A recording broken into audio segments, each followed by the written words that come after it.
one thing about the Brits, I no disrespect to Hollywood, but I think we stay away from the Hollywood kind of glitz and glamour, sure, and tell a real gritty story that needs to be told. I won't say that when I get there, but I'll say I don't know what show, Lorraine, but yeah, so it's a very gritty story. Like my agent, he said he doesn't like blood, so he said he kept on going, and I said, yeah, but it's very gritty. But you gotta watch it. Yeah, I will do, absolutely. I mean, I've seen lots and lots of different clips. Yeah. It's out Friday, right? Friday, nationally. It came out in America and Canada already, and now it's Friday here. So do you see that as a way of kind of like, perhaps, if you want to, going over to Hollywood, maybe doing things like that? Is that something that you'd like to do?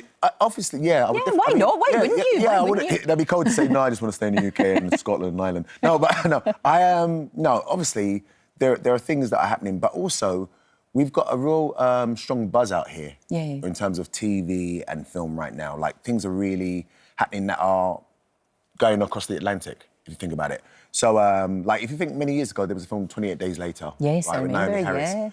And I don't know how well it did here, but it was huge in America, right? You know, so I'm a true believer that fate dictates where you're going to go. Like, we can... I got saying that God's laughing at your plan. Okay. So you might have a plan, but God's going, no, I've got the plan for you. Right. Do you know what I mean? So my thing is that it's going to happen one way or another. Sure. But I'm focusing on what's coming next. And, you know, it'll be that culinary ladder. Yeah, no, very much so. It makes perfect sense. And the thing about EastEnders as well is the door's open. Really, he could come back. There's a lot more. It's slightly ajar. I can see the guys in there. Yeah. And they're like, Richard, how's it going? I'm like, yeah, just checking. We all right? We good? Is my family still there? Right. So EastEnders was really good for me. Right. You know, it taught me. EastEnders is a fast machine, right? You know, so when you go in there, you don't have the luxury of taking the time to overly rehearse or do scenes time and time again. And think about the motivation. Yeah, the motivation. You better get it. You just got to do it. What's your motivation right now? Use that. Right? You know what I mean? Right? Somebody stepped on my toe. That's what. Use that. So it's very quick, but it basically gets you to that place of landing it straight away and trusting it. Right. So so then when you go back to movies, like I did a play called Frankie and Johnny with Ruth Everett. Hey, Ruth. Right? And Mark Colbert in Newcastle. And it was a full... You remember the film with Al Pacino? Yes, I do. So it was a two-hander. It was like just under 2 hours long. And I had to play this. This guy talks like this, you know? He's American. He said, hey, you know what? Take it easy. What's wrong with you? You know? Right? And but I didn't know that I could do that. And it was EastEnders, I guess, that prepared me for that as well. It's like going to university, going to EastEnders, isn't it? Yes, it is. It's like university for acting, and you just soak it up. No, but you do. No, it is like a masterclass. Yeah. But yeah, no, so that's why I say with EastEnders, I'm very, very fortunate that he did what he did for me. No, very much so. What's the difficulty, though? Because you know what people are like. It's really hard. There you are. You're in that sort of little... That's your little box that you're in. And then to break out into acting. Yeah. It's hard. You've actually got to be twice as good in some ways. Yes, you do. Yes, you do. Because people have got their arms folded, sitting going, oh, well, OK, then, impress me. Well, you know what it is? I think with EastEnders specifically, it's very hard because people also see you as the character. So, like, so you're walking down the street and people call you Vincent, you know. That must be really strange.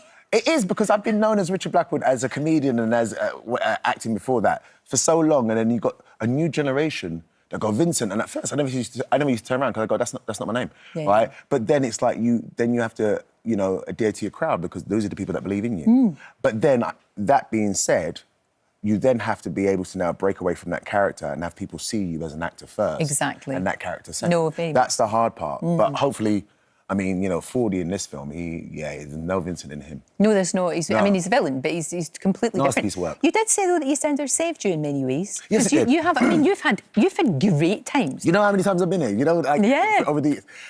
My career's been up and down. It has. But you know what? I'm a true believer that when it comes to things in life that you want, like, it's never always going to be smooth sailing. So, like, I wanted to be in this business from 8 years old. I was turned onto it by my uncle and blah, blah, blah. And it was like, oh, my God, this is what I want to do.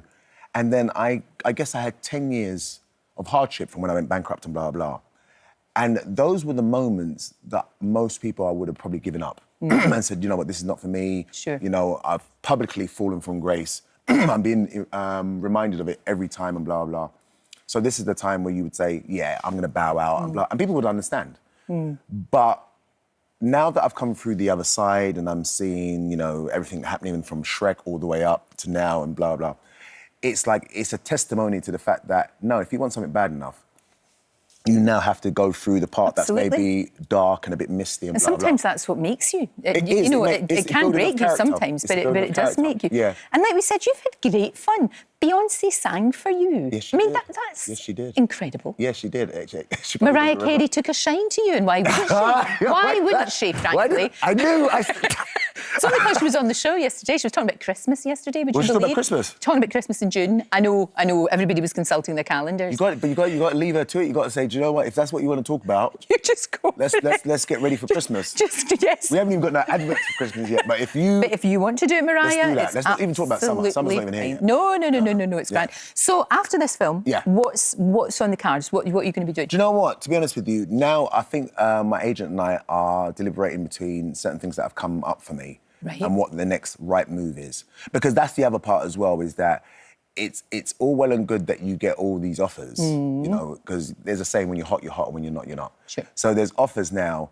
So now we're in a good place where we can say, now, is that right for you? Yeah. And is that right for you? Because sometimes it's what you turn down as well. Sometimes but those decisions are really, really hard. Yeah. Really I mean, I've been turned down a lot, so now hopefully I can turn it around. But no, we obviously want to see how this does. Sure. But it's strategic. I mean, I'll be back here, right? You know, after obviously Mariah and everybody else is. I want to. You know what I'm saying? Absolutely. You can come back anytime you like. And I'll let you know, and I'll say this is the decision we made. But excellent. Yeah. Richard, it's lovely to see you. Always. Good luck with the film. Thank you very much. And really, really good to see you.